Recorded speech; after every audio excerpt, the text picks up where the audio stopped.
I am Zigzag Claiborne. This is my latest novel, AMNANDI SAILS, second in the Khumalo trilogy, the first being Breath, Warmth, and Dream.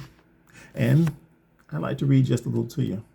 This is the prologue. AMNANDI writes, "The young woman, at times described as a wash of color seeking rest, at times a stone soul, at times a witch, reached into a pocket of time-space, pulled her small journal from its air, and wrote while curtains of raindrops cooled the open space under her family's covered patio.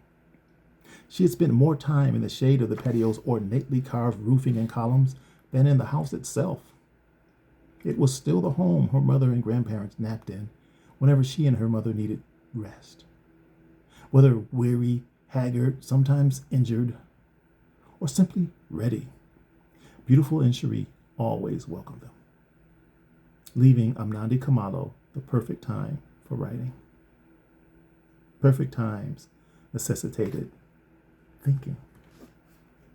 She and Unina Ayanda, her mother, had been home for 2 weeks. For AMNANDI, thinking was no hardship.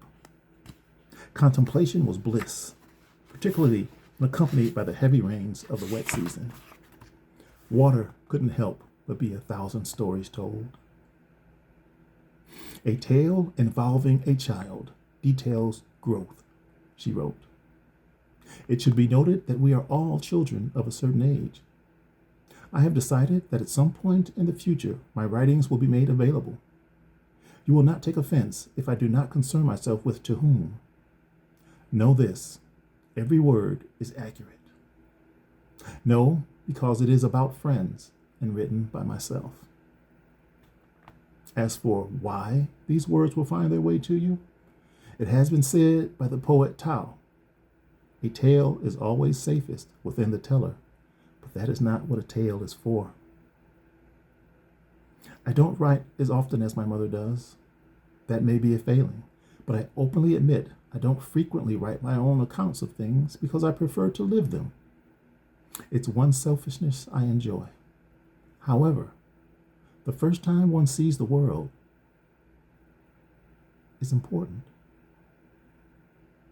Certain feelings demand words, certain questions, many actions and memories. Words can become home when home. AMNANDI twiddled the pen in her long, strong fingers as she glanced at the delightful reliefs of goddesses and planets on the yucca tree columns around her, each telling Era's story in their way. When home, she wrote, sleeps quietly. A trickle of rain, she said aloud to her pen, which needed to be dipped again, a sign a story was ready to be told, invites a memory. She dipped it. This is not truly my story, she wrote, but it is my story. Her trained ears listened for patterns in the rain. Shortly after resuming writing, she heard her mother's soft, slow footfalls stirring in the kitchen as Unina prepared tea. AMNANDI tucked pen and pad away for later, preferring to join her.